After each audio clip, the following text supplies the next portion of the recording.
Introducing the all-new Corolla. The Guam killer is the DF-25 intermediate range ballistic missile.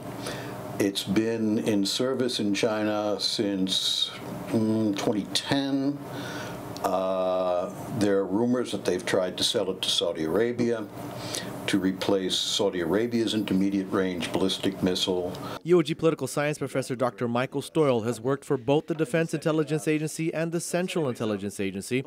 Dr. Stoyle says this missile that has been dubbed as the Guam killer can carry up to 3 independently targeted conventional warheads, which means it hits targets about 1,500 miles away, and it's also capable of carrying nuclear warheads. But the Chinese have had the capability of having a rocket deliver a nuclear warhead even to the continental United States for about 15 years.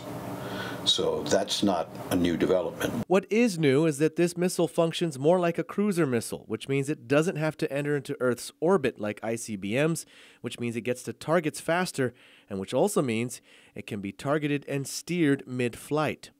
Although the missile can reach Guam, Dr. Stoyle says that is not its main purpose. Probably what it's designed for, as far as the Chinese is concerned, is not to target a stationary target like Guam, but to target a carrier group. So how and why did it get named the Guam killer? When the missile, the DF-25, was revealed openly to the press in February, the Chinese news service described it in its release as being able to hit targets throughout near East Asia and the Pacific, including the U.S. facilities on Guam. But that was simply a description of its capabilities. It wasn't a description of what it was intended to do.